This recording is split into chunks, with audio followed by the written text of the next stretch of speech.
Kristo ay naipasa sa atin, nagbabago ng dealings ng Panginoon sa atin, ng Diyos Ama sa atin.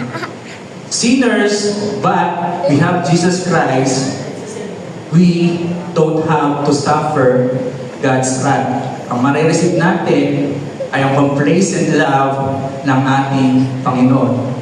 Just because of the fact na hindi pwedeng magbago ng Diyos. Hindi pwedeng magbago ng justice ng Diyos. Kung anong criteria niya simula't simula, yun yung criteria ang i-apply niya. Hindi pwedeng magbago ng holiness ng Diyos. Hindi pwedeng magkaroon ng kahit katitingin na bahid ng kasalanan ng tao na lalapit sa Kanya. Ang pag-ibig ng Diyos hindi rin pwede magbago, kaya binigay niya si Kristo bilang Panginoon tagapagligtas sa lahat ng naniniwala sa Kanya, imbis na kasalanan na makikita niya, kabanalan ng ating Panginoong Jesus. Hindi nagbabago yan. And eternity, eternal life, napag-usapan din natin, ang lahat ng mga tao yun, nakikita na ng ating Panginoon. Sa susunod, yung mga omni-omni, tapos yung sovereignty ng ating Diyos. But I hope kahit paano we understood na yung simple katotohanan na hindi nagbabago ang Diyos means hindi rin magbabago ng framework ang ating Diyos.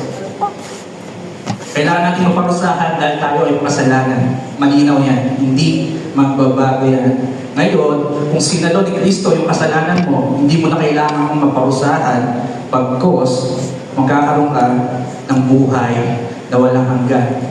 If we still believe na nagbago ng justice, ng criteria ang ating Panginoon in dealing sin, we have to entertain the idea na nagbabago ang Diyos.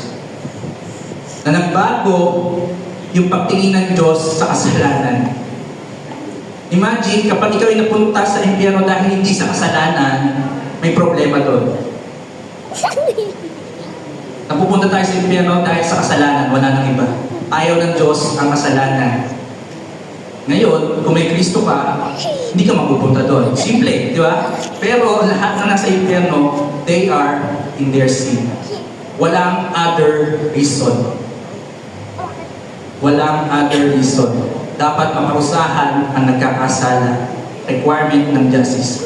Kung mayroong ibang reason kung bakit ka na sa impyerno, nagbago ang Diyos, ibig sabihin. At yung justice ng Diyos ay nagbago.